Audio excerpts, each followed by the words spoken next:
زندہ باد، مردہ باد، مردہ باد۔ اللہ صلی اللہ محمد وآلہ۔ جمیع مرحومین کے لیے، شہدائے ملت کے لیے، آپ حاضرین کے تمام مرحومین کے لیے، اور جو مرحومین پیش نظر ہیں ان سب کی بلندی درجات اور ایصال ثواب کے لیے زحمت فرمائیں ایک دفعہ سورہ فاتحہ۔ بسم اللہ الرحمن الرحیم۔ الحمدللہ رب العالمین الرحمن الرحیم مالک یوم الدین، ایاک نعبد و ایاک نستعین، اہدنا الصراط المستقیم، صراط الذین انعمت علیہم غیر المغضوب علیہم ولا الضالین۔ اللہم اغفر للمؤمنین والمؤمنات والمسلمین والمسلمات الاحیاء منہم والاموات بینہم وبیننا وبینہم بالخیرات انکا مجیب الدعوات انکا علی کل شیء قدیر بحق محمد وآلہ الطیبین۔ اعوذ باللہ من الشیطان اللعین الرجیم، بسم اللہ الرحمن الرحیم۔ الحمدللہ الذی جعلنا من المتمسکین بولایت امیر المؤمنین وأولادہ المعصومین صلوات اللہ علیہم اجمعین۔ الحمدللہ الذی لا یبلغ مدحتہ القائلون ولا یحصی نعماہ العادون ولا یعدی حقہ المجتہدون۔ الذی لا یدرکہ بعد الہمم ولا ینالہ غوث الفتن۔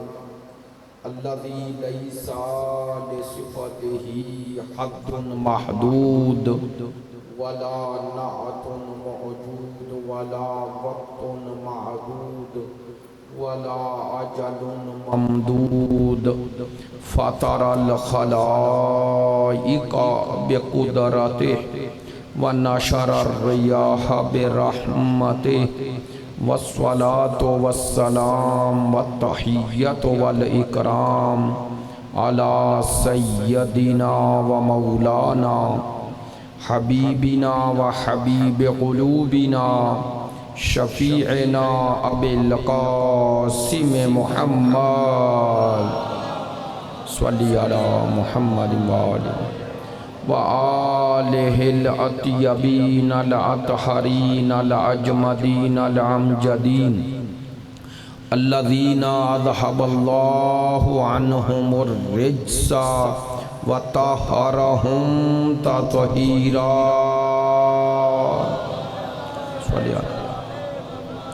واللعنۃ الدائمۃ علی منکری فضائلہم وغاصبی حقوقہم من الآن الی قیام یوم الدین۔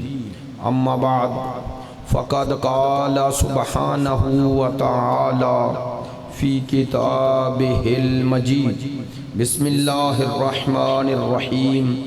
ام یحسدون الناس علی ما آتاہم اللہ من فضلہ، فقد آتینا آل ابراہیم الکتاب والحکمہ وآتیناہم ملکا عظیما۔ صدق اللہ العلی العظیم۔ ان اللہ وملائکتہ یصلون علی النبی یا ایہا الذین آمنوا صلوا علیہ وسلموا تسلیما۔ صلی علی محمد۔ آپ تمام حاضرین کی صحت و سلامتی کے لیے، مقامات مقدسہ کی حفاظت کے لیے، مجاہدین اسلام اور مدافعین حرم اہل بیت کی کامیابی و کامرانی کے لیے، دشمنان دین یزیدیت، ناصبیت، خارجیت کی نیستی و نابودی کے لیے، تعجیل ظہور امام زمان کے لیے، ہمارے ملک کے استحکام کے لیے، مریضوں کی شفا یابی کے لیے، آپ کی ان مجالس میں شرکت کی قبولیت کے لیے، علماء کرام، مراجع عظام، عزاداران سید الشہداء، ماتمداران مظلوم کربلا، اہل تشیع اور اہل تسنن، محبان اہل بیت کی توفیقات خیر میں اضافے کے لیے، تمام مریضوں کی شفا یابی کے لیے،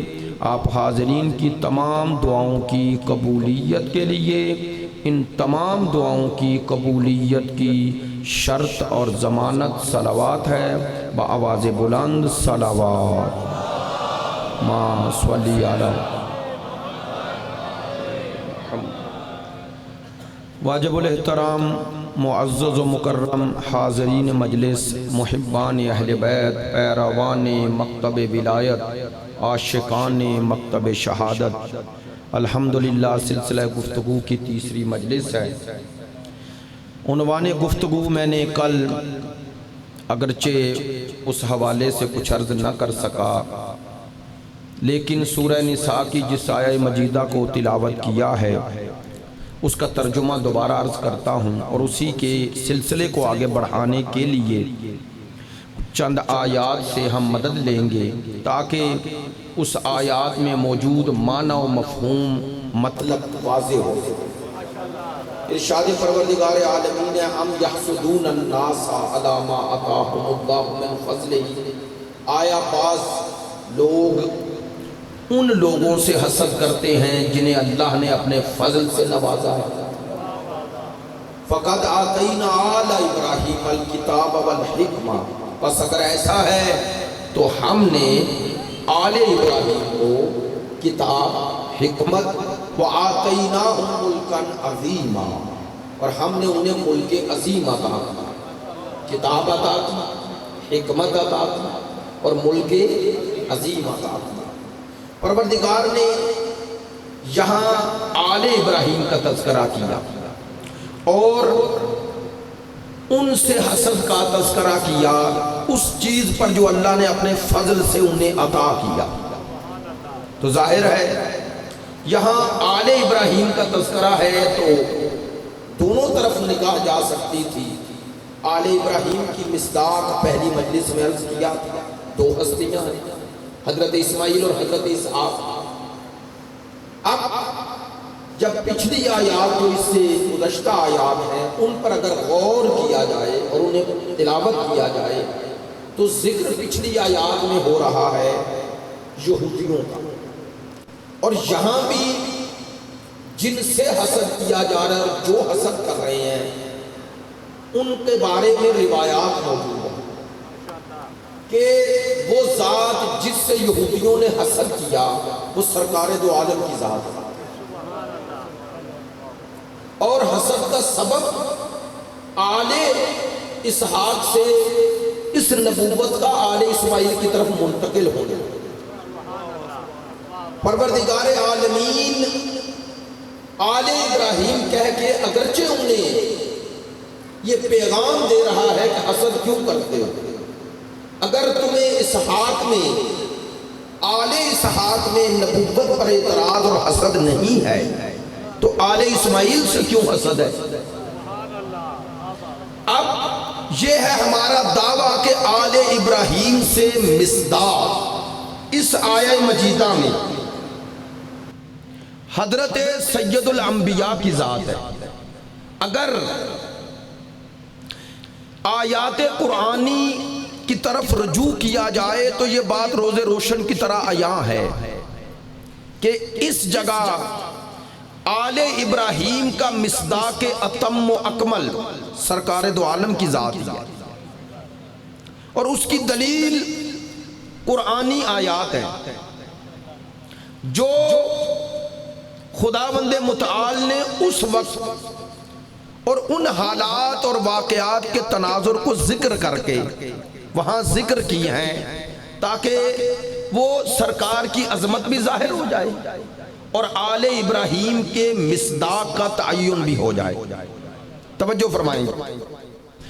اب سورہ بقرہ کی آیہ نمبر 127 ہے، 128 ہے اور 129 ہے۔ ایک صلوات بلند آواز سے پڑھ لیں۔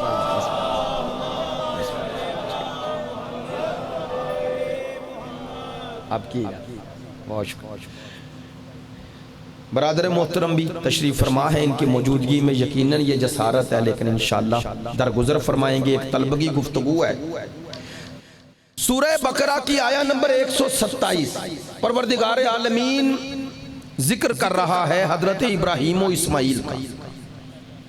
وَإِذْ يَرْفَعُ إِبْرَاهِيمُ الْقَوَاعِدَ مِنَ الْبَيْتِ، خدا فرماتا ہے اس وقت کو یاد کرو جب ابراہیم و اسماعیل اور اسماعیل علیہ السلام دونوں باپ بیٹا کعبے کی دیواروں کو اٹھا رہے تھے۔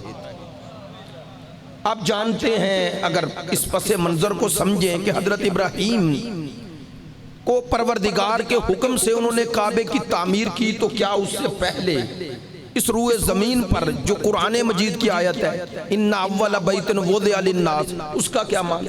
تو علماء نے لکھا کہ پہلا گھر روئے زمین پر بیت اللہ ہی ہے، لیکن جب حضرت نوح کا طوفان آیا تو اس میں کعبہ بھی بہہ گیا۔ سنیے گا، یہ عام مسلمان کے لیے اور عام اہل قرآن کے لیے بڑا تعجب کا سبب ہے، لیکن ہے ایسا ہی۔ اس میں پیغام کیا ہے؟ پیغام یہ ہے کہ جب اللہ کا عذاب چلتا ہے نا، تو اللہ ان عوامل کو بھی ہٹا دیتا ہے جن کے سبب عذاب ٹل سکتا ہے۔ میری بات توجہ فرمائیے گا، کعبہ بھی اسی پانی میں بہا دیا، حالانکہ پروردگار اگر کشتی کو بچا سکتا ہے، صاحبان کشتی کو، تو کعبے کو کیوں نہیں بچا سکتا؟ اور بچایا بھی، بتایا کہ میری قدرت، میری قوت، میری طاقت محدود نہیں ہے۔ آپ جانتے ہیں اصحاب فیل پر جو عذاب آیا وہ کعبے کی دفاع میں ہی آیا نا، لیکن وہاں نہیں بچایا، تاکہ ہمیں ایک پیغام ملے کہ جب عذاب الہی عمومی معنی میں آتا ہے تو خشک و تر اس کی زد میں آتا ہے، اور اللہ وہ عوامل بھی ہٹاتا ہے جن کے ذریعے عذاب ٹل سکتا تھا۔ یہ اللہ کی ناراضگی کی آخری دلیل ہے۔ میں کچھ کہنا چاہتا ہوں، یہ کعبہ، یہ کربلا، یہ نجف، یہ کاظمین، یہ مشہد بند ہو گئے نا، تو ان کا بند ہونا اس کی مشیت شامل ہے، لیکن ایک پیغام بھی ہے کہ وہ ناراض ہے۔ بے توجہ نہیں ہے، وہ ناراض ہے اور چاہتا ہے اس عوامل کی طرف بھی نہ جانے دوں جن کے ذریعے عذاب ٹل سکتا ہے۔ جب ایسا موقع آئے تو اجتماعی توبہ کرنا چاہیے۔ توجہ ہے؟ چلیں یہ بات ضمناً عرض کر دی۔ پروردگار عالمین نے حضرت اسماعیل اور حضرت ابراہیم علیہ السلام دونوں کو حکم دیا کہ میرے گھر کی دیواروں کو اٹھاؤ۔ اب جب وہ اٹھا رہے ہیں تو اللہ نے حضرت ابراہیم کی زبان سے آیات کی شکل میں چند دعائیں نقل فرمائیں۔ توجہ رہے گی، باتیں چونکہ عوامی نہیں ہیں اور مجھے خوشی ہے کہ آپ تک باتیں پہنچ رہی ہیں، جس غور اور فکر سے آپ توجہ فرما رہے ہیں میرے لیے حوصلے کا سبب ہے۔ حضرت ابراہیم و اسماعیل کعبے کی دیواروں کو اٹھا رہے ہیں، تعمیر کعبہ۔ ایک جملہ تو کہنے دیں کہ کیا مقام ہے اس بندے کا جو ہے بندہ، لیکن اللہ اس کے ذریعے اپنا گھر تعمیر کروائے۔ یہ مقام ہے خلیل اللہ کا، یہ مقام ہے۔ تو بس فرق اتنا ہے کہ ایک کے ذریعے گھر بنوایا اور دوسرے کو گھر میں بھیج دیا۔ دونوں کے ذریعے پیام توحید دینا تھا اور بتانا تھا کہ اس خاندان کا تعلق ہمیشہ سے کعبے سے تھا اور رہے گا۔ توجہ نہیں ہے؟ اکبر یا رسول اللہ یا صلوات صلی علی محمد و توجہ ہے۔ دیکھیں میں یوں جملے بدل دوں کہ خلیل اللہ کے ذریعے گھر بنوایا اور اسی خلیل کی نسل میں ایک کو گھر میں بھیج دیا۔ اگر ان کا کعبے سے تعلق نہ ہوتا تو ایک بناتا کیوں، اور دوسرا اس میں آتا کیوں، اور تیسرا اسے بچاتا کیوں؟ ابراہیم نے بنایا اور اسی نسل ابراہیم میں مرتضی اسی میں آئے، اور حسین نے اسی کی خاطر حج کو چھوڑ کر اسے بچایا۔ اللہ نے بتایا اس خاندان کا تعلق اسی کعبے سے ہے، اور یہی مصداق آل ابراہیم ہے۔ اگر نہ ہوتے تو وہ آخری بھی کعبے سے کیسے آئے گا؟ آپ نے توجہ ہی نہیں فرمائی، میرا جملے پہ توجہ ہے۔ وہ آخری بھی اسی لیے کعبے سے آ رہا ہے۔ میں اکثر یہ جملہ دہرا چکا ہوں، آخری کا کعبے سے آنا بھی امت کو آنے سے پہلے پیام ہے کہ دیکھو آخری بھی وہیں سے آ رہا ہے جہاں سے پہلا آیا ہے، تاکہ کم از کم آل ابراہیم میں امامت کے سلسلے کو آخر کو اول سے ملا لو، اور سرے کو نہ سرے سے ملا کر 12 کی تعداد پوری کر لو۔ توجہ ہے، وہ آخری بھی وہیں سے آ رہا ہے جہاں سے پہلا آیا ہے۔ اور میں نے پرسوں عرض کیا تھا نا، وہ آل اسماعیل وہ آل اسحاق، دونوں سے چلی نا نسل۔ میں توجہ رہے، ان آیات کو بعد میں کوڈ کرتا ہوں، توجہ رہے، یہ جملہ ذہن میں آ گیا، دونوں سے چلی نا آل ابراہیم، دونوں سے چلی۔ تو میں نے عرض کیا تھا حضرت اسماعیل وہ ذبیح اللہ، تو قربانی دینے والے کا مقام تو بلند ہوتا ہے نا، ایسا ہی ہے نا۔ تو جنہوں نے قربانی دی وہ خود نبی، درمیان میں کوئی نبی نہیں، اور ادھر اسماعیل کی نسل در نسل نبی، ایسا ہی ہے نا۔ بنی اسرائیل میں 70,000 نبی، تو اب 1,24,000 میں 70,000 نکال لیں تو کم از کم 60% تو انہی میں رہے نا، ایسا ہی ہے نا۔ تو ادھر نبوت در نبوت در نبوت، اور ادھر، اور تھے دونوں مقام اہم، ادھر بیت المقدس ہے اگر تو ادھر بیت اللہ ہے، بلکہ اگر عظمت میں دیکھا جائے تو بیت اللہ کا مقام بلند ہے، چونکہ حج کے لیے محور و مرکز بیت اللہ ہی رہا، ایسا ہی ہے نا۔ حضرت ابراہیم کے دور سے لے کر بھی بیت اللہ ہی محور و مرکز ہے، حج تو کبھی بھی بیت المقدس نہیں ہوا، حج کا محور و مرکز تو بیت اللہ ہی ہے۔ لیکن عجیب ہے، توجہ رہے، اس میں کیا پیام ہے کہ ادھر بیت المقدس کے قریب نبی سارے فلسطین میں اور اس کے اطراف میں اور پرے مصر میں، ایسے ہی ہے نا، اور ادھر بیت اللہ میں کوئی نبی نہیں۔ تو ایک جملہ کہوں اگر متوجہ ہیں، جو کام اللہ نے نسل اسحاق میں انبیاء سے لیا، وہی کام اللہ نے بیت اللہ کے قریب نسل اسماعیل میں انہیں نبی نہ بنایا، لیکن نبیوں جیسا کام لیا۔ نہیں توجہ ہوئی تو سنیے، میں برملا کہہ رہا ہوں، جو کام نسل یعقوب ادھر نبوت کی شکل میں کر رہی تھی، وہی کام ادھر نسل عبد المطلب میں کچھ ہستیاں کر رہی تھی۔ توجہ ہے، وہی پیغام توحید ادھر بھی بچایا جا رہا تھا، ادھر بھی بچایا جا رہا تھا، لیکن اس کا نقطہ کمال اللہ نے کہا نسل اسماعیل میں وہ نبیوں کا نبی، یہ قربانی کا صلہ ہے۔ توجہ رہے کہ نبیوں کا نبی ادھر، اچھا بس نہ، اور وہ سلسلہ امامت بھی ادھر، اور اس سلسلہ امامت کی برتری اور بہتری کو ثابت اللہ کر رہا ہے اور کرے گا بھی۔ اب جملہ اسی تناظر میں ہے، اگر آپ کی توجہ ہوئی تو سمجھ میں آئے گا۔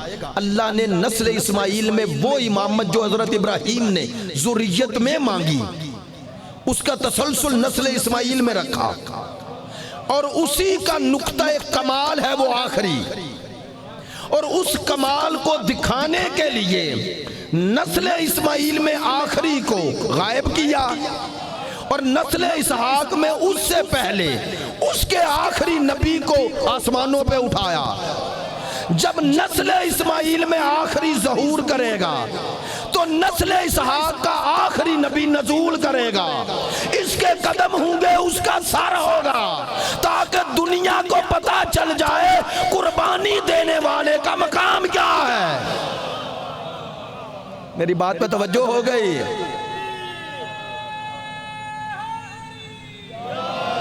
بڑی مہربانی، توجہ ہو گئی؟ العجل العجل العجل العجل، ماشاءاللہ،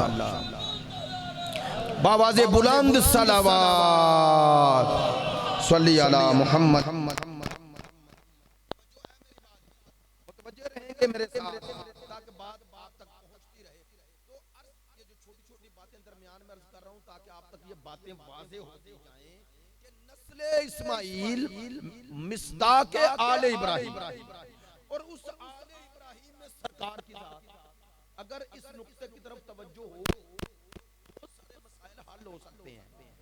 یہ غیر مربوط گفتگو نہیں اور غیر علمی بھی نہیں، یہ ہماری زندگیوں سے مربوط گفتگو ہے۔ اگر آج تعین ہو جائے کہ آل اسماعیل مصداق آل ابراہیم ہے اور وہ امامت الہی اسی میں ہے، تو کم از کم ایک دلیل تو یہ بھی ہے نا کہ نسل اسماعیل اور پھر آل ابراہیم میں امامت کا رہنا یہ دلیل ہے کہ یہ اللہ کے بنائے ہیں، اور امامت ابراہیمی ادھر ہی ہے۔ توجہ نہیں ہے؟ امامت ابراہیمی ادھر ہی ہے۔ اور میں نے کچھ دن پہلے ایک اہل سنت عالم کا بھی ایک بڑا اچھا موقف سنا۔ وہ امام حسین، امام حسن کیوں کہتے ہیں؟ وہ کہتے ہیں کہ یہ جو امام آپ کہتے ہیں نا، امام حسن امام حسین، یہ اس طرح نہیں جس طرح کہتے ہو امام بخاری، امام ابو، یہ اہل سنت عالم کہہ رہے ہیں، میں نہیں۔ وہ کہتے ہیں کیوں؟ کہتے ہیں امام کوئی محدث تھوڑے ہی تھے، امام حسن و حسین کو محدث تھوڑے ہی تھے، وہ کوئی حدیث لکھنے والے ہیں، وہ کوئی فقیہ ہیں۔ تو کہتے ہیں پھر امام کس معنی میں؟ کہتے ہیں ان کی امامت ابراہیمی امامت ہے۔ آئے ہائے، توجہ ہو گئی؟ توجہ ہو گئی؟ اور آپ جانتے ہیں وہ امامت امامت الہی ہے، وہ صرف ایک شعبے میں امام نہیں، آسان لفظ کر رہا ہوں، ایک شعبے میں امام نہیں۔ کیوں؟ دلیل آغا صاحب موجود ہے، آیت قرآن۔ جب حضرت ابراہیم امتحانات دے کر پاس ہو گئے، فَأَتَمَّهُنَّ 100/100 نمبر لیے۔ توجہ ہے؟ ہمارے عقیدے میں سپلی والا امام نہیں بنتا، اور اگر کوئی تمہارے منبر سے کہے تو سمجھ لینا جاہل ہے، اسے مقام امامت کا پتہ ہی نہیں۔ جو ہے حضرت ابراہیم نے 100/100 نمبر، پھر پروردگار نے کہا توجہ رہے، قَالَ إِنِّي جَاعِلُكَ لِلنَّاسِ، نہیں توجہ ہوگی، لِلنَّاسِ، تجھے انسانوں کے لیے امام بنا رہا ہوں۔ تو ایک بھی انسان اگر اس وقت روئے زمین پر تھا تو اس کا امام ابراہیم، یار توجہ نہیں ہو رہی، یہی امامت ذریت ابراہیم میں جب بھی آئے گی تو اس کا دائرہ کسی علاقے تک نہیں ہوگا، کسی مسئلہ تک نہیں ہوگا، جہاں انسان جائے گا وہاں تک امام جائے گا۔ نہیں، ایک جملہ اور کہتا ہوں، بلکہ اس امامت کا جو درجہ ارتقاء ہے بعض ذرا مشکل ہے، وہ درجہ اول تھا ابراہیم پر، امامت کا پہلا درجہ، اور اس کا درجہ ارتقاء ہے سرکار کی ذات، اور سرکار کا وجود کے جلوے ہیں یہ 12۔ وہ نام اور کردار میں مصطفیٰ جیسا ہے، ایسا ہی ہے نا۔ سرکار نے فرمایا اسمہ ہی اسمی، کنیتہ کنیتی، اس کا نام، اس کی کنیت، اس کے خد و خال، اس کی خلوت و جلوت، اس کی سیرت و صورت مجھ جیسی ہوگی۔ کیوں بتایا؟ تاکہ دنیا کو پتا چل جائے اس کائنات کی ابتدا بھی محمد ہے، انتہا بھی محمد ہیں. اب آئیں, اب سرکار کے پاس اگر صرف ابراہیم کے درجے تک کی امامت ہو تو ان سے بلند کیسے ہوں گے؟ کہہ دوں جملہ, سرکار کی نبوت نبوتوں کی سردار ہے, سرکار کی رسالت رسالتوں کی سردار ہے, اور سرکار کی امامت امامتوں کی سردار ہے. اب سرکار سے یہ ہمارا لیکن سرکار سے کمتر آ جائے تو درجہ نہیں توجہ ہوگی. اب معیار اسی لیے مباہلہ میں علی بیٹے بن کے نہیں گئے, نفس رسول بن کے گئے.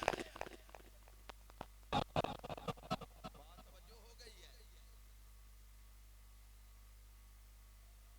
آپ تھوڑا متوجہ ہیں میری بات پہ. ایک جملہ کہنا چاہتا ہوں تاکہ عظمت وہ آل ابراہیم میں وہ آخری فرد کا مقام ساتھ ساتھ واضح ہوتا رہے. عزیزان محترم, میں نے ایک جملہ کہا کہ حضرت ابراہیم کی امامت کا پہلا درجہ امامت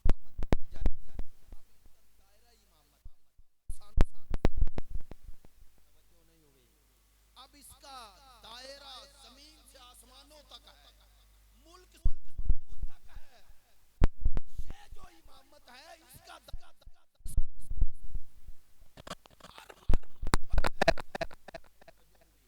یہ ہر مخلوق پر امام یعنی تسلط رکھتے ہیں. توجہ نہیں ہوئی ہے, تسلط رکھتے ہیں. اسی لیے تو جب اس امام کو مخاطب کرتے ہو کہتے ہو السلام علیکم یا امام الانس والجان. صرف انسانوں کے امام نہیں, جنوں کے بھی امام. تو جو مخلوق ہے آج اس کا امام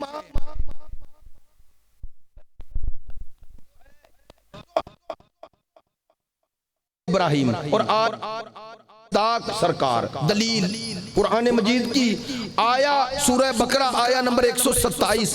حضرت ابراہیم دیوار کعبہ بلند کر رہے ہیں اسماعیل علیہ السلام کے ساتھ. اب وقت کو غنیمت سمجھا, کیا کیا؟ دعا کے لیے ہاتھ بلند کر دیے. ربنا تقبل منا انک انت السمیع العلیم. پروردگار یہ ہماری زحمت کو اپنے حضور قبول فرما.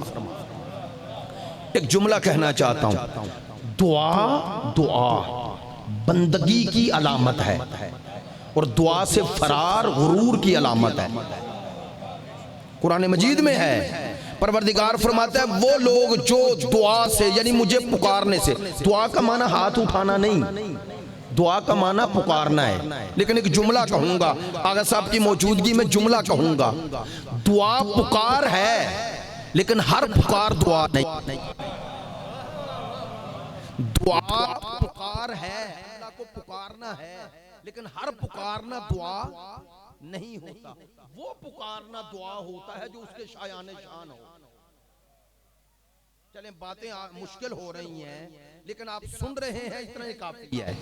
میں نے عرض کیا کہ ہر پکارنا دعا نہیں, ایسا پکارنا جو اس کے شایان شان ہو.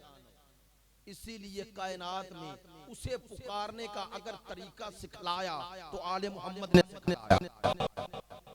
نہیں دعویٰ کر رہا ہوں منبر پہ دعویٰ کر رہا ہوں. لو بھائی, آج ایک جملہ کہہ رہا ہوں شیعہ سنی برادران کی موجودگی میں کہہ رہا ہوں. میں نے جامعہ میں بھی یہ جملہ عرض کیا, اہم ہے اس لیے آج کچھ برادران کا اصرار ہے اور شخصیات کے بارے میں مطالبات ہو رہے ہیں, انہیں مانا جائے, انہیں مانا جائے, انہیں مانا جائے, انہیں مانا جائے. میں کہتا ہوں اس کو علمی رنگ میں حل کریں. پہلا سوال یہ ہے کہ جن کے ماننے کا مطالبہ ہو رہا ہے, پہلے یہ کیا ماننا ہے؟ نہیں سوال ہے یا نہیں؟ بولیں تو صحیح, سوال ہے نا. پہلے یہ طے کیا جائے کیا ماننا ہے. آپ کہیں گے یہ کیا سوال؟ ہاں, جب تک کسی کی حیثیت طے نہ ہو جائے کہ اسے کیا ماننا ہے, ماننے کا مطالبہ بھی ہوتا ہے. میری بات پہ توجہ فرمائیے گا, عوامی بات نہیں کر رہا. پہلے طے کریں کیا ماننا ہے. میری بات دوبارہ توجہ فرمائیں. پہلے طے کریں کیا ماننا ہے. آپ کہیں گے یہ کیا سوال؟ سنیں، ہم منبر سے کہہ رہا ہوں جملہ ہے لیکن محبت اور پیار سے میں واللہ کوئی طنز ہے. اہل سنت برادران آتے بھی آواز بھی جاتی ہے. میں صرف ذہن میں موجود شبہات کو دور کرنے کے لیے، شکوک کو دور کرنے کے لیے. سنیں، مثلا کہا جاتا ہے جی صحابہ کرام کو مانیں. میں منبر سے کہہ رہا ہوں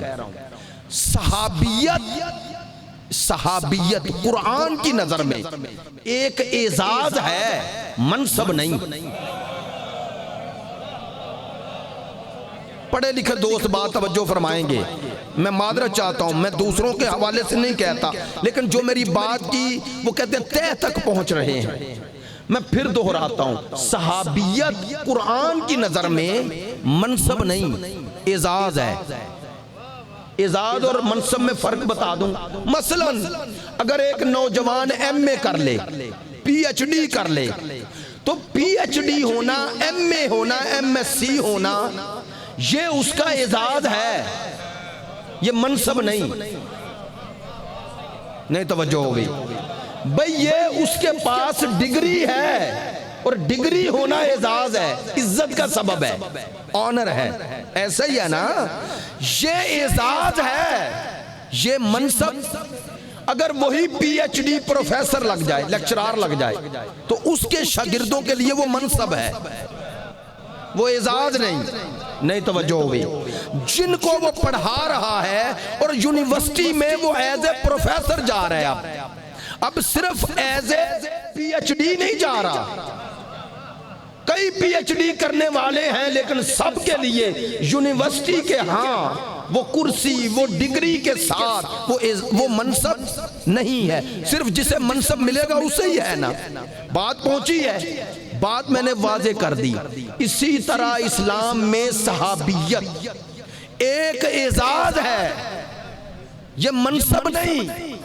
سنیں، اعزاز اور منصب میں فرق کیا ہوتا ہے. اعزاز کا احترام کیا جاتا ہے اور منصب کی اطاعت ہوتی ہے. بات پہنچ رہی ہے؟ جزاک اللہ. میری بات پہنچی ہے تاکہ ذہن میں موجود یہ شکوک واضح تو ہو. بات دہراتا ہوں، اعزاز کا احترام ہوتا ہے.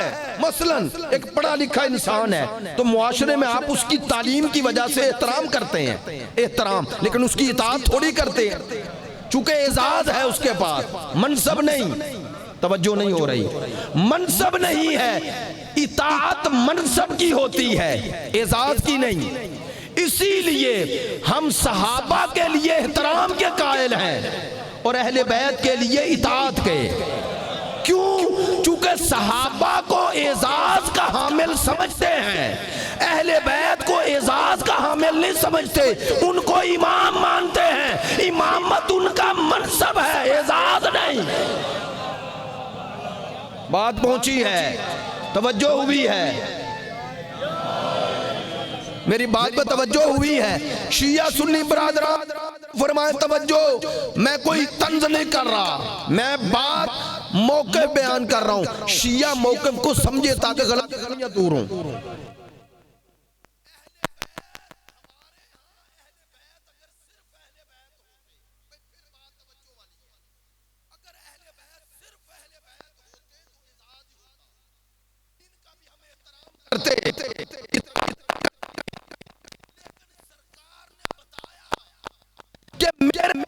ان کے پاس منصب ہے اور وہ منصب کا اعلان گھر میں نہیں کیا، میدان میں کیا اور صحابہ کے سامنے کیا.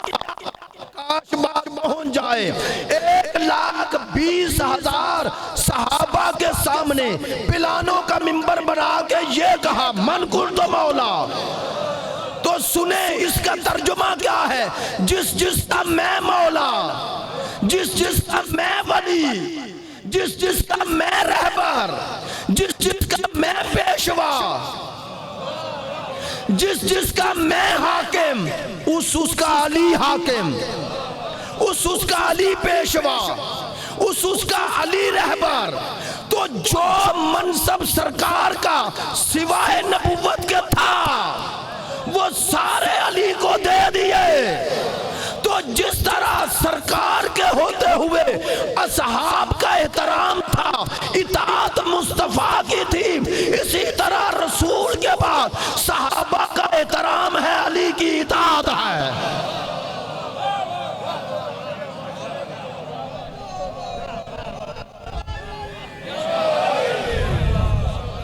میری بات پہ توجہ ہوئی ہے؟ ایسی باتیں جب کی تو بہت زیادہ کریں، چونکہ یہ نکتے نہیں ہوتے، یہ بات سمجھانا ہوتا ہے، اور یہ ذمہ داری سے بات کی ہے، ذمہ داری سے بات کیا، شیعہ موقف بیان کیا، شیعہ موقف، اور احترام کے ساتھ کسی کی توہین کرنا مقصود۔ دیکھیں مولا کائنات کو ہم رسول خدا کے بعد اس طرح مانتے ہیں جس طرح رسالت مآب کو سوائے نبوت اور رسالت کے الگ کر کے مانتے ہیں۔ رسول خدا صرف رسول تھوڑے ہی تھے، وہ دین کو بیان کرنے والے معلم بھی تھے۔ نہیں توجہ ہو رہی یار؟ معلم تھے یا نہیں؟ وہ فیصلہ کرنے والے قاضی بھی تھے، وہ دین کی تبیین کرنے والے مبین قرآن بھی تھے یا نہیں؟ وہ حاکم بھی تھے۔ تو یہ سارے منصب بتایا غدیر میں سارے علی کو دیے ہیں۔ اور اگر کسی کو شک ہے کہ مولا کائنات کی اطاعت واجب تھی یا نہیں تو آئیں، کتاب کا نام ہے سوائق المحرقہ، دکھا سکتا ہوں، کتاب کا نام ہے سوائق المحرقہ۔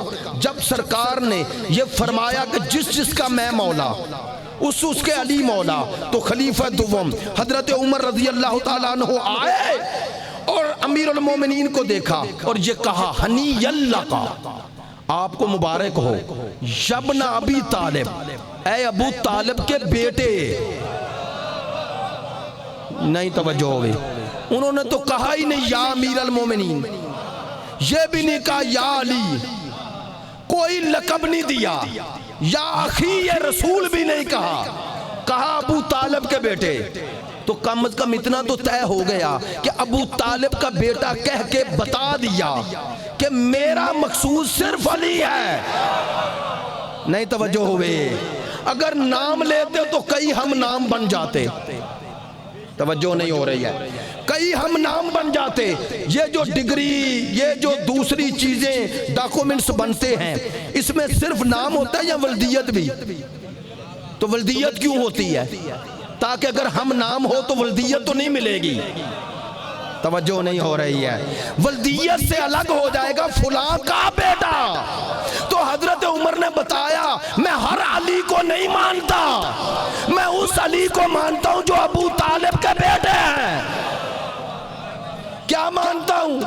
کیا مانتا ہوں؟ کیا مانتا ہوں؟ فرماتے ہیں ہنی اللہ کا یبن ابی طالب، آپ کو مبارک ہو اے ابو طالب کے بیٹے۔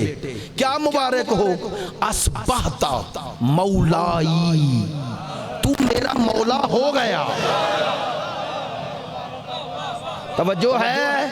وَمَوْلَى كُلِّ مُؤْمِنٍ وَمُؤْمِنَةٍ، تو ہر مومن مرد کا بھی مولا، ہر مومنہ عورت کا بھی مولا۔ توجہ، یہ جو کہا کہ تجھے مبارک ہو، تو مبارک جب دی جا رہی ہے اور یہ بھی کہا جا رہا ہے تو ہو گیا میرا مولا، تو بتا رہے ہیں نا کہ آج علی کو ایسا منصب ملا ہے جس کے بعد اب علی مجھ جیسا نہیں رہا۔ توجہ ہے؟ تو لے بھائی فرق ہو گیا کہ جس کی ولایت جس پر ہو، جو ولی بنے وہ اور ہوتا ہے، جس پر ولی بنے وہ اور ہوتا ہے۔ بس یہ فرق کر کے جسے منواؤ گے مانتے جائیں گے۔ میری بات پہ توجہ ہے؟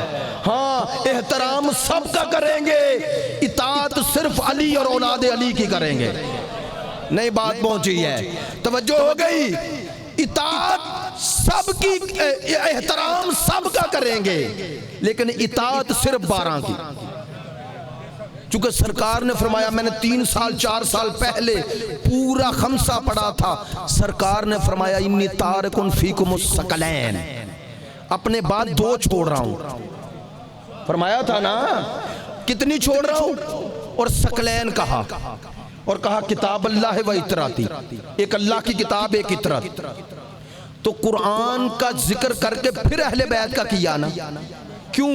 تاکہ کسی کو شک نہ رہے کہ قرآن کے ساتھ اہل بیت کو چھوڑا. تو اب خود سوچو جس مقصد کے لیے قرآن چھوڑا. یار نہیں توجہ ہو رہی، بات تھوڑی سی مشکل ہو آپ مشکل میں آ جاتے ہیں. بس توجہ فرمائیں، جس مقصد کے لیے قرآن چھوڑا اسی مقصد کے لیے اہل بیت چھوڑے. قرآن کس مقصد کے لیے چھوڑا؟ قرآن آیا کیوں تھا؟ ہدی للناس ہدی للمتقین، ہدایت کے لیے. جو ہدایت کے لیے ہادی ہوتا ہے نا، تو اگر قرآن ہدایت کے لیے چھوڑا تو جنہیں قرآن کے ساتھ چھوڑا. نہیں توجہ ہوئے. حدیث ثقلین کو بار بار پڑھو، ذرا طویل حدیث ہے، بار بار پڑھو اور اسے اپنے مذہب کی اساس اور بنیاد سمجھ کر بیان کرو. دیکھیں ایک بات ممبر پہ کہہ رہا ہوں، وہ حدیث من کنت مولا نہ بخاری میں ہے نہ مسلم میں. بخاری شریف میں اس کا ذکر نہیں ہے، لیکن حدیث ثقلین کا ذکر صحیح مسلم میں ہے. میری بات نہیں پہنچی ہے. اور حدیث ثقلین کے پیچھے جو واقعہ لکھا گیا اس میں غدیر کا واقعہ ہے. جی یعنی حضرت زید بن ارقم یہ فرماتے ہیں کہ جب ہم حج کر کے مقام غدیر پر پہنچے تو سرکار نے روکا اور فرمایا دو چیزیں چھوڑ رہا ہوں. کہنا کیا چاہتا ہوں پڑھے لکھے دوست توجہ فرمائیں. پتا چلا دوسری کتابوں سے ثابت ہو گیا من کنت مولا اور مسلم شریف سے ثابت ہو گیا حدیث ثقلین. تو سرکار نے مقام غدیر میں دو حدیثیں بیان فرمائیں، ایک من کنت مولا، ایک یہ کہ اپنے بعد دو چھوڑ رہا ہوں. نہ ان دونوں کو ملائیں تو کیسے ملائیں؟ کیسے ملائیں گے؟ ایسے. سرکار نے فرمایا اپنے بعد چھوڑ رہا ہوں دو، ایک قرآن ایک اہل بیت. لوگوں کو سوچنا تھا کہ اہل بیت میں جنہیں چھوڑا کون ہے، تو اس کی پہلی فرد بتایا علی ہے. آئے ہائے بہت شکریہ بھائی جو اس طرح کے استدلال پر بولے ہیں، میں شکر گزار ہوں. اہل بیت کہہ کے بتایا کہ جنہیں چھوڑ رہا ہوں وہ ایک فرد نہیں، پورا نظام ہے. جب تک قرآن رہے گا قرآن کے ساتھ ساتھ یہ بھی رہیں گے. کہا ان میں پہلے علی ہے تو کہہ دوں جملہ مصطفیٰ نے اپنے بعد علی کا تعارف کروایا. کہا اگر علی کو مان لو گے نا آپ علی جسے منوائے اسے مان لینا.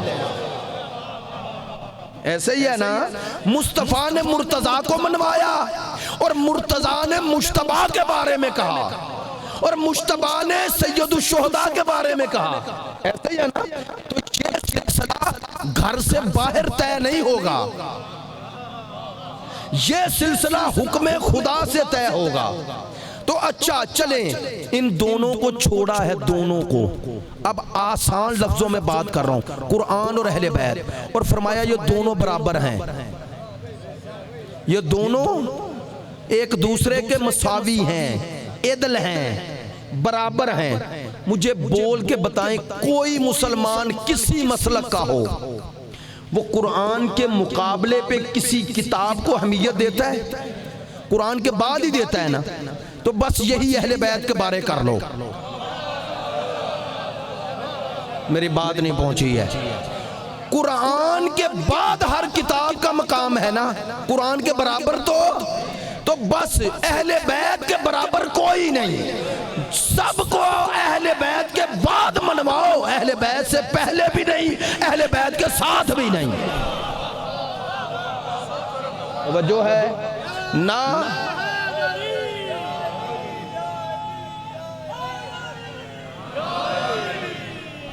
توجہ ہے. اچھا اگر آپ سب متوجہ ہیں تو آخر والے لوگ جواب نہیں دیتے. مل کے نعرہ حیدری. میں نے عرض کیا کہ ہمارا یہ موقف ہے، اصولی موقف ہے، اصولی. دوسرے نہیں مانتے ہم کسی پر مسلط نہیں کرتے، مسلط نہیں کرتے. ہم اپنا موقف بیان کر رہے ہیں. کوئی نہیں مانتا اپنے موقع پہ رہے، ہمیں اعتراض نہیں ہے، ہمیں اعتراض نہیں. لیکن اعتراض تب ہوگا جب وہ ہم سے منوائیں. اور ویسے منوائیں جیسے خود مان رہے ہیں، اور منوائیں بھی بغیر دلیل کے۔ توجہ نہیں ہے۔ لو، ہم نے تاریخ میں ظلم برداشت کیا لیکن بغیر دلیل کے کبھی مانا ہی نہیں۔ بنی امیہ کا ظلم، بنی عباس کا ظلم برداشت کیا لیکن آل محمد کے مقابلے پہ کسی کو مانا ہی نہیں۔ ایسا ہی ہے نا؟ میں ایک جملہ کہا کرتا ہوں، ہم تاریخ میں مظلوم رہے ہیں لیکن دلائل کے سامنے محکوم نہیں رہے۔ ہم تاریخ میں مظلوم رہے، اور سننا، مظلوم ہونا عیب نہیں، ظالم ہونا عیب ہے۔ نہیں یار توجہ ہو رہی، مظلوم ہونا عیب نہیں، ظالم ہونا عیب ہے۔ کیوں؟ اللہ نے لعنت مظلوم پر نہیں کی، ظالم پر کی ہے۔ توجہ ہے؟ پروردگار نے لعنت مظلوم پر نہیں کی، ظالم پر کی ہے۔ تو اللہ کی لعنت کا حقدار ظالم بنتا ہے ظلم کر کے، مظلوم ہونا عیب نہیں ہے۔ اور تاریخ میں اگر ظلم کے خلاف ڈٹ گئے، ظاہر ہے اکیلا انسان اگر ہزاروں کے مقابلے پہ ڈٹ جائے گا تو مظلومیت سے مرے گا نا۔ اللہ کو یہ پسند ہے، اللہ کو یہ پسند ہے کہ اس ظلم کو اس لیے قبول نہ کر لینا کہ ظلم کے پاس طاقت ہے۔ اللہ چاہتا ہے کہ دنیا کو بتاتے رہو کہ طاقت حق نہیں، حق طاقت ہے۔ اور کربلا میں حسین نے یہی بتایا۔ بس آج پھر سلسلہ گفتگو میں معذرت چاہتا ہوں، جب باتیں رٹی نہ ہوں تو پھر سلسلے میں سلسلہ نکلتا جاتا ہے، وہ اصل بات رہ جاتی ہے، اس لیے معذرت۔ اور اگر سوچے نہ کہاں سے بات شروع کی، لیکن وہ مربوط گفتگو تھی، اس لیے توجہ فرمائیں جو کہنا چاہ رہا ہوں، بات جو آپ تک پہنچانا چاہ رہا ہوں۔ تاریخ میں حق اور باطل کا فیصلہ اکثریت یا اقلیت سے نہیں ہوتا۔ نہیں توجہ ہوئی، کبھی بھی حق اور باطل اکثریت اور اقلیت دے کر نہ پرکھنا۔ شیعہ سنی بھائیوں، حق اکثریت کا محتاج نہیں ہوتا۔ نہیں توجہ ہوئی، ہم حق کے محتاج ہیں، حق ہمارا محتاج نہیں۔ بات نہیں پہنچی ہے، نہیں جملہ بدل دوں۔ اللہ جب اپنا نمائندہ بناتا ہے تو اللہ کا کام ہے نمائندہ بنانا، نمائندے کا کام ہے اپنی نمائندگی کا اعلان کرنا۔ اس کے بعد ہمارا کام ہے اسے مانے یا نہ مانے۔ مانو گے تو اللہ کی رحمت کے دائرے میں آ جاؤ گے، نہ مانو گے تو ملعون بن جاؤ گے۔ نہیں توجہ ہوئی، اللہ کا کام زبردستی منوانا نہیں، اللہ کا کام بنا کے دکھانا ہے۔ توجہ ہے، توجہ ہے۔ اس لیے حق اکثریت اور اقلیت کا محتاج نہیں ہوتا۔ مت سمجھنا کہ کہیں کوئی اکثریت ہے تو وہ حق پر ہوگی، چونکہ یہ دلیل ہر جگہ کام نہیں آتی۔ مثلا پاکستان میں اگر کوئی دعویٰ کر لے کہ فلاں اکثریت میں اس لیے حق ہیں، تو انڈیا میں جا کے کیا کرے گا؟ آپ نے توجہ ہی نہیں فرمائی، میں نے تو بات کہہ دی ہے۔ بھئی اگر کوئی کہے کہ پاکستان میں اکثریت ہے تو اس لیے حق ہے، تو انڈیا میں تو سارے مسلمان مل کر بھی اکثریت میں نہیں، وہاں ہندو اکثریت میں ہے نا۔ بھئی مسلمان تو اکثریت میں نہیں ہے نا، ہندو ہے نا، تو کوئی مسلمان اس کو دلیل بنا کے موڈی کو یہ حق دے گا؟ نہیں توجہ فرمائی۔ بھئی جو اکثریت کی بنیاد پہ آپ یہاں، اگر اکثریت کی بنیاد پہ یہاں کہتے ہیں کہ ہم اکثریت میں ہیں، ان کو جلوس نہ نکالنے دو، جو تکفیری، جو دہشت گرد، جو فرقہ پرست کہتے ہیں، ورنہ اہل سنت جو اہل بیت کے محب ہیں انہیں ان جلوسوں سے تکلیف نہیں۔ نہیں توجہ ہوئی۔ اور سننا، ممبر پہ کہہ رہا ہوں، یہ باتیں آتی رہیں گی انشاءاللہ، وضاحت بھی کروں گا، ممبر سے کہہ رہا ہوں، خدا کی قسم میں جو بات کہہ رہا ہوں یہ کسی کو اکسانے کے لیے نہیں، لیکن حقیقت یہی ہے۔ میں اپنے اہل سنت برادران سے کہہ رہا ہوں، وہ جو میلاد مناتے ہیں، اور میلاد کے جلوس نکالتے ہیں. سننا تمہارے میلاد کے جلوس کے ضامن ہے عزاداری. نہیں توجہ ہو رہی آپ کی, نہیں متوجہ ہوئے آپ. خدا کی قسم وہ میلاد کے جلوسوں پر دشمن اسی لیے اعتراض نہیں کر پا رہا کہ حسین کے جلوس نکال کر ہم جواد فراہم کرتے ہیں, اور ہمیں نہ نواسے کے جلوس سے کوئی ضد ہے نہ نانے. نہیں تو ہوگی. ہم کہتے ہیں کہ نانے کا جلوس نواسے کے جلوس کی تکمیل ہے. اس لیے کہ سرکار تو پہلے کہہ گئے تھے کہ مجھ سے حسین جدا ہوتا ہی نہیں ہے, یہی فرمایا نا. تو اب جملہ کہوں, خدا کی قسم حسین ابن علی کی مخالفت جو بھی کرے گا اور جلوس آئے عزا کی کرے گا, وہ کبھی میلاد کا حامی نہیں ہوگا.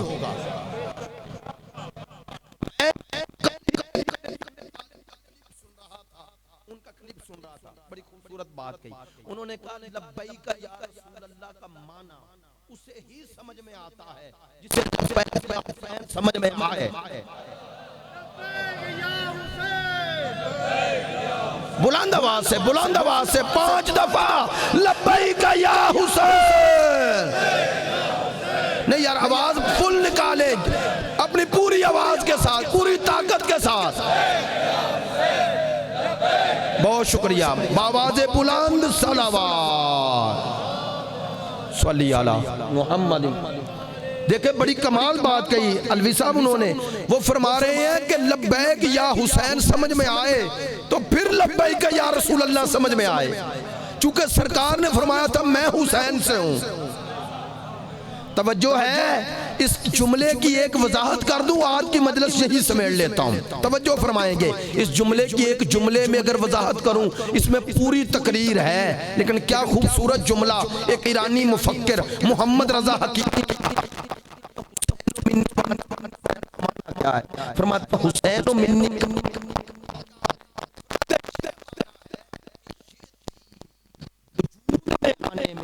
مصطفیٰ کا محتاج ہے اور باقی رہنے میں حسین کا محتاج ہے.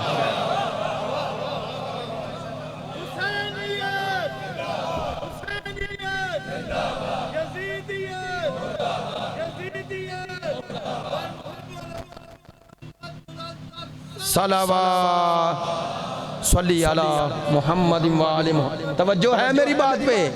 یعنی اسے ان کی اصطلاح میں کہوں تاکہ وہ اصطلاح بھی نوجوانوں تک پہنچ جائے. وہ فرماتے ہیں یہ دین محمدی الحدوث ہے اور حسینی البقاء ہے. یعنی حدوث کا معنی ہوتا ہے وجود میں آنا.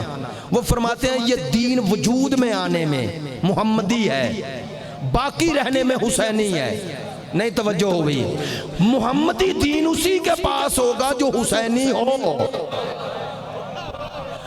اور میرے شیعہ سنی بھائیوں, اگر تمہیں محمدی دین چاہیے تو حسینی بنو. میں نے بات کہہ دی ہے. جو یزید کو زندہ باد کہہ رہے ہیں ان کے پاس محمدی دین نہیں, ابو لہبی دین ہے. توجہ ہے.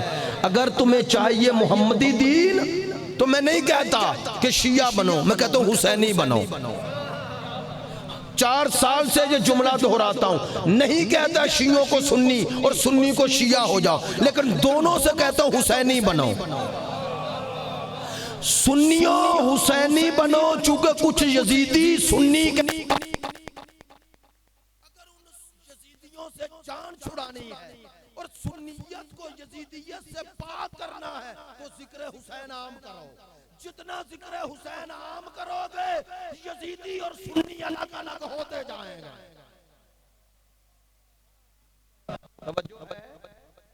ہاں, اس لیے کہہ رہے ہیں آج ضرورت ہے ناسبیت خارجیت سے بچنا ہے تو ذکر حسین, ذکر اہل بیت, ذکر علی عام کرو. لو آج کی گفتگو کا خلاصہ عرض کر رہا ہوں جس تناظر میں بات کی. ہم صحابہ کرام رضوان اللہ علیہم کا احترام کرتے ہیں, اسی لیے ہمارے مراجع نے کہا توہین حرام ہے. کربلا کہتے ہیں، یہی عقیدہ رکھتے ہیں، یہی عقیدہ رکھتے ہیں، صحابہ کو احترام کا جز سمجھتے ہیں۔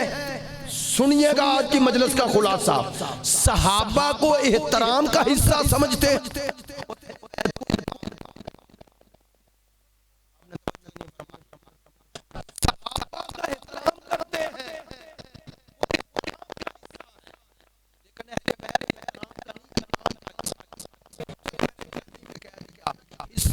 نہیں، اہل بیت ایمان کا جز نہیں، روح ہیں۔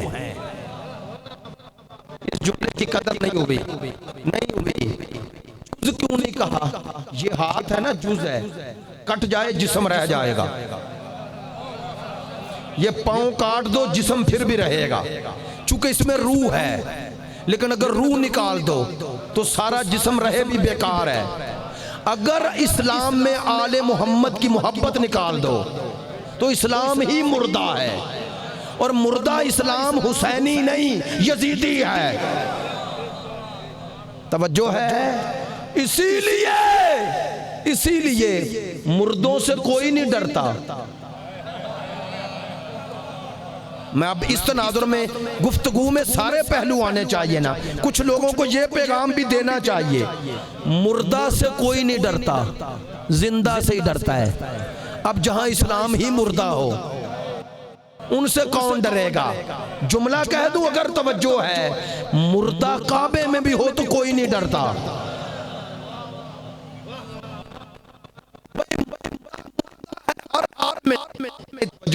مردہ کا معنی جو فائدہ نہ دے سکے، زندگی نہ دے سکے۔ اسی لیے لاکھوں نہیں لاکھوں لوگ اس خطبہ میں ہوتے ہیں جو حج پہ امام کعبہ دیتا ہے، لیکن اس کا اسلام کو کوئی فائدہ نہیں ہے۔ فائدہ نہیں، میں تعصب سے کہہ رہا ہوں، نہیں، حقیقت میں کیا فائدہ ہوا؟ تو آپ کیا کہیں گے حج چھوڑ دیں؟ نہیں، میں کہہ رہا ہوں یہ جو خطبہ دے رہا ہے نا وہاں، چونکہ خود مردہ ہے، اس لیے اس کے خطبے کا کوئی اثر نہیں، دشمن کو کوئی خطرہ نہیں۔ کبھی دشمن نے نہیں کہا ان کا خطبہ سنو یہ کیا کہتے ہیں، وہ بھی کہتے ہیں ان کا خطبہ سنو وہ کیا کہہ رہے ہیں ایک خاص ملک میں۔ کیوں؟ چونکہ زندہ ہے، اور زندگی ملتی ہی دین کو ولایت سے ہے۔ حسینیت زندگی ہے دین کی، انسانوں کی نہیں۔ پتہ نہیں اب جملے ایسے آ رہے ہیں، حسینیت دین کی حیات ہے، اور جہاں زندہ دین ہوگا وہی فائدہ دے گا، وہی معاشروں کو زندہ کرے گا۔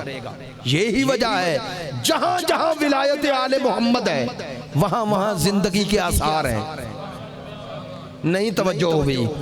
وہ چھوٹا سا گروہ وہ اسرائیل کے پاس، وہ چھوٹے سے گروہ سے وہ ڈر رہا ہے، وہ بڑے بڑے عرب ملکوں سے نہیں ڈر رہا۔ نہیں توجہ ہو رہی؟ لوگ پوچھتے ہیں تو یہی جواب ہے، نہیں یہی جواب ہے، وضاحت کل کر دوں گا، اب اس سے زیادہ ہمت نہیں رہی۔ عزیزو، وہ چھوٹا سا گروہ اس سے ڈر رہا ہے اسرائیل، اور وہ اتنے بڑے ملک، ادھر یو اے ای ہے، ادھر بحرین ہے، ادھر وہ ہے، اب ان کے مقابلے پر تو یہ گروہ نہیں ہے نا، وہ تو ملک ہے نا، یہ تو ملک کے اندر ایک گروہ، اس سے ڈر رہا ہے، ملکوں سے نہیں ڈر رہا۔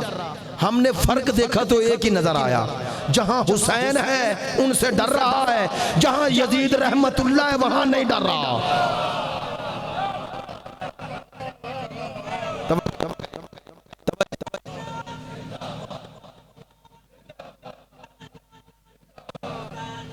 بڑی مہربانی، جزاک اللہ۔ نعرہ لگا رہا ہے یزیدیت، سب مل کر 5 دفعہ لبیک یا حسین، لبیک یا حسین، لبیک یا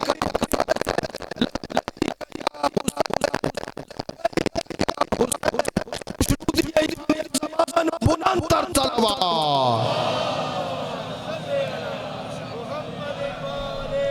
اور اسی زندہ دین کی مبلغہ اور وارثہ کا نام زینب ہے.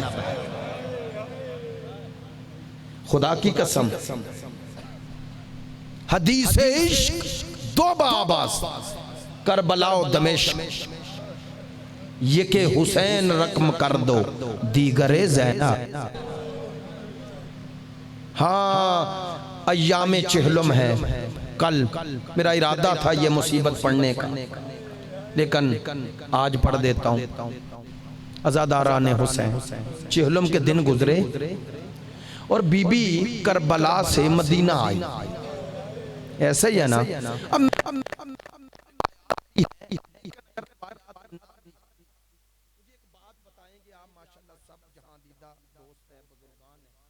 مجھے بتائیں ہر شاید روایت ذکر نہیں نہ کرتی. کچھ چیزیں تو سمجھی جاتی ہیں. روایات تو الفاظ ہیں نا, احساسات تو بیان نہیں. میں آپ سے پوچھتا ہوں جب میری آقا زادی مدلل مستند روایات میں ہے کہ بیبیاں کربلا آئیں اور کربلا سے ہو کے مدینہ گئے, ایسا ہی ہے نا. مجھے صرف سوچ کے بتائیں جب جناب زینب کربلا آئی ہوگی تو کیا حال ہوگا.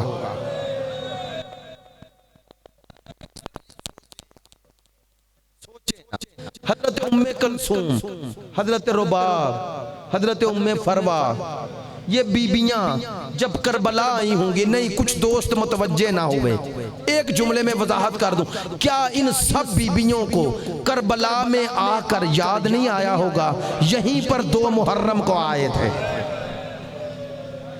کسی کے ساتھ اکبر تھا, کسی کے ساتھ قاسم تھا, کسی کے ساتھ عباس تھے, کسی کے ساتھ حسین تھے, کسی کی آغوش میں اصغر تھا. ہر بی بی کو اپنا اپنا شہید. تو یہ کیسے ہو سکتا ہے کہ بیبیاں آئی ہوں اور قبروں کی طرف متوجہ ہو کے نہ. اب سوچیں نا جتنے دن بھی رہی میری آقا نہیں کی بیٹی کیسے سو سکتی ہے نہ رات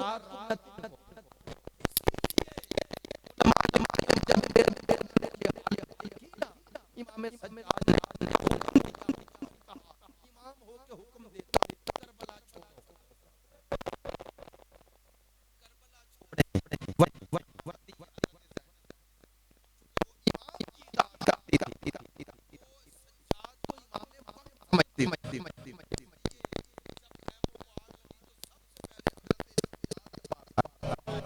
آپ حکم دیں کیا کروں, زینب ہوں اور سر. میں اکثر کہا کرتا ہوں مولا سجاد تیری مظلومیت پہ قربان. مولا تیری امامت کے پہلے دن کا نام روز عاشور ہے. مولا تیری امامت کی پہلی شام کا نام شام غریبہ ہے. مولا تجھ سے امامت کا پہلا سوال کرنے والی سگی پھوپھی ہے. سوچے نا سجاد پہ کیا اور کہاں کہاں گزری. وہ ہمارے ایک ذاکر کہا فرمایا کرتے تھے کہ کربلا کا ہر شہید 2 مرتبہ شہید ہوا. ایک مرتبہ زین سے زمین پر آئے تب, دوسری مرتبہ جب گھوڑے دوڑائے گئے. لیکن کہتے تھے سجاد قدم قدم پہ شہید ہوا. شام غریبہ سے لے کر وہ دربار شام تک. میرے مولا نے کہا چلو مدینے چلیں. سوچا نانا کے پاس لے چلو, ماں کے شہر میں لے چلو. جانتے ہو سب روایات یہی کہتی ہیں. ادھر مدینہ قریب آتا گیا, ادھر بیبیوں کا گریہ دوبارہ بڑھا. گریہ بڑھتا جا رہا ہے اور مدینہ قریب آتا جا رہا ہے. کہتے ہیں چند فرلانگ کے فاصلے پر میرے اور آپ کے چوتھے امام نے کہا خیمے روکو, قافلہ روکو اور خیمے لگاؤ. کہتے ہیں بشیر سے کہا بشیر جاؤ مدینے والوں کو بلا کے لاؤ. تو جانتے ہیں بشیر نے کیا کہا, مولا سامنے تو نانا کا روزہ ہے اور آپ کا اپنا شہر ہے, آپ کے اپنے گھر ہیں. اب میرے مولا نے سبب بتایا. کہنے لگے بشیر تو غیرت مند ہے, آنکھیں اٹھا کے دیکھ نہیں رہا. میری پھپھیاں ہیں نا, میں چہروں کو دیکھ رہا ہوں.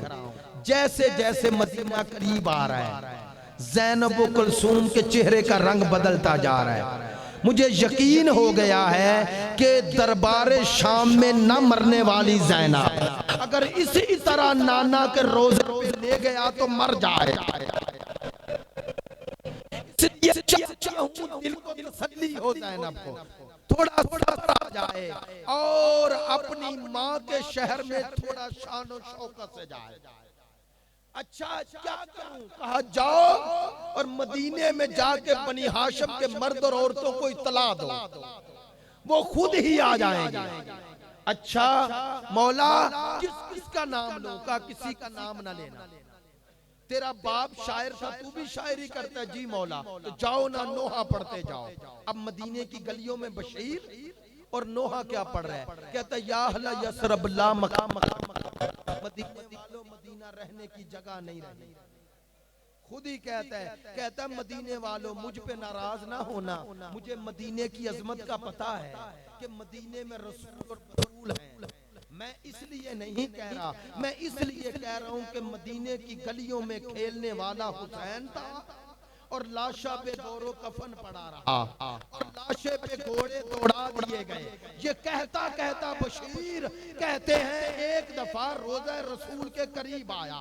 اب کہتا ہے مدینے کے غیرت مند بنی ہاشم کے جوانوں اور عورتوں سن کے مر جانا، ظلم یہاں ختم نہیں ہوا. کہتا ہے حسین کا بے گور و کفن لاشا تھا، زینب تھی اور سر صحنہ تھی. کبھی کوفے کا بازار تھا، کبھی شام کا دربار تھا. بشیر کا یہ کہنا تھا.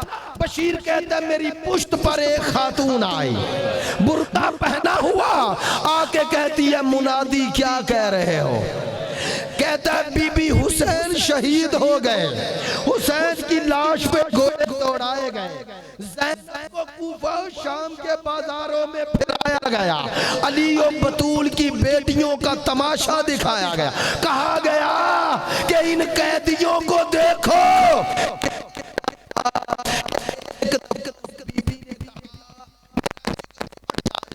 مجھے بتا جب یہ سارا ظلم ہوا عباس کہاں تھا؟ مجھے بتا عباس کہاں تھا؟ یہ لفظ کہنے تھے. اب بشیر کو لیکن پوچھنے کی ہمت نہیں. کہتا بی بی میں نے سنا ہے عباس حسین سے پہلے زین چھوڑ گئے.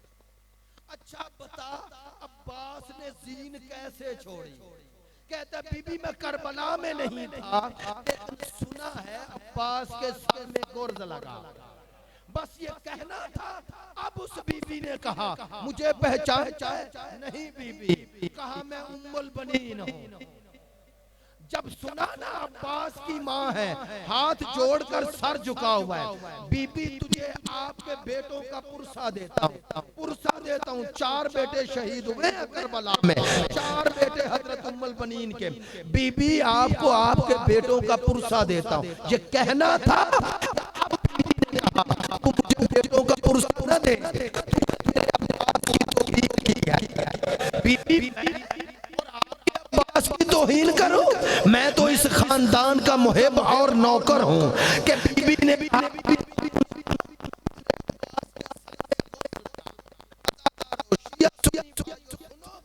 کہنے لگا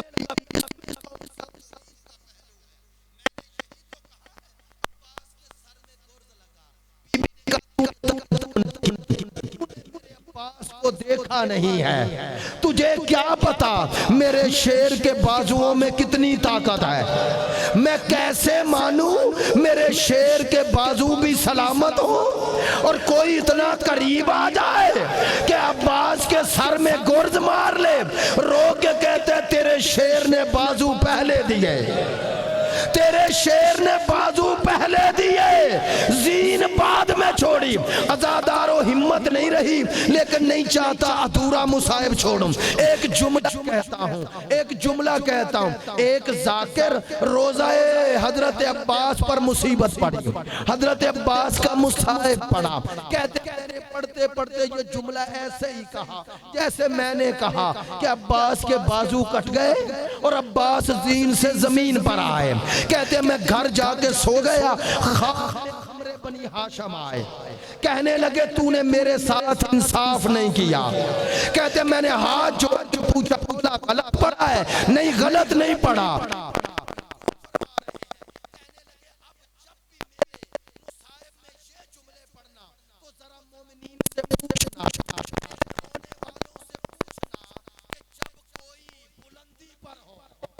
گھوڑا دوڑ رہا ہو، بازو کٹے ہوئے ہوں، سر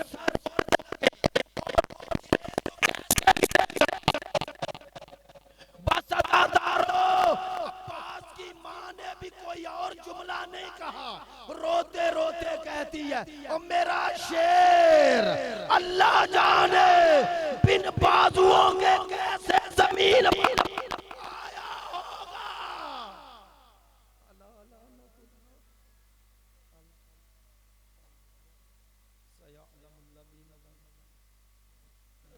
خدایا بحق محمد و آل محمد حاضرین کی تمام مشکلات آسان فرما، حاضرین پہ اپنی رحمت نازل فرما، ہم سب کو حسینی بنا۔